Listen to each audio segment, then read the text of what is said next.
say, hey, listen, there's so much changing. I really feel like God's doing a lot in my life. I'd love to get out of my situation at the College of Charleston. Can you help?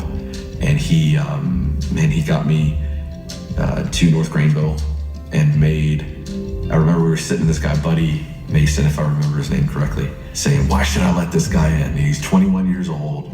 He's full of trouble, almost kicked out, failing everything. And I remember Pastor Stephen just saying, hey, he's gonna do great. He's on my dime. And I remember Buddy Mason saying, okay, I'll let him in.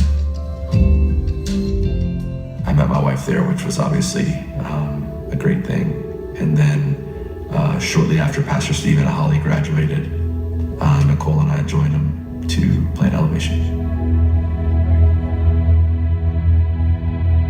And so we had just moved to Charlotte to start the church. I bought 2 tickets to U2. So the day of the concert, I called my wife and I was like, listen, let's just be honest for a second. You really don't want to go to this. Come on, we have a general admission to U2. I know you really don't want to go, but I don't want to let you down. And she said, no, take Pastor. Of course, that's what you want to do. So I called Pastor and said, hey, talk to Nicole. Good to go. Come on, let's go see U2.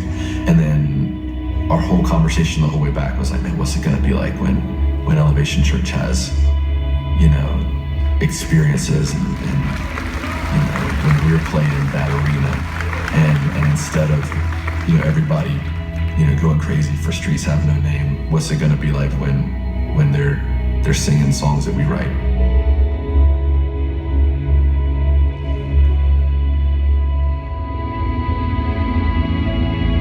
It's the same passion and the same energy that he was using when we were in Laura, South Carolina, under a little barbecue tent with kids that have come from all around in this trailer park, and it was hot as Hades, and he's still preaching and ministering to these kids. It's the same passion, it's the same fervor, it's the same energy. It's just now on a much, much larger scale. I honestly believe that Pastor Stephen is one of the most important voices on this planet today for this generation.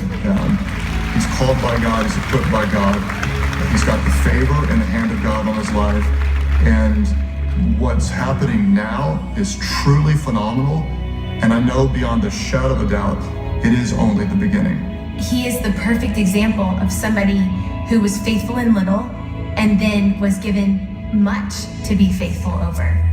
His character is as genuine as you would want for a pastor of our church to be.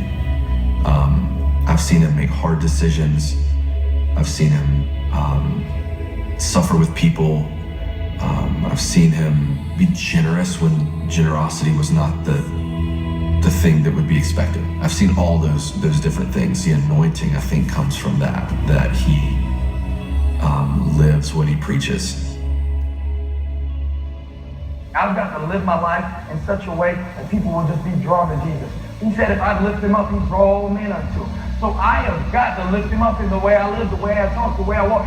Gotta be something different in me. I can't be like everybody else. I've got to show this hurting, dying, lost world something they don't have.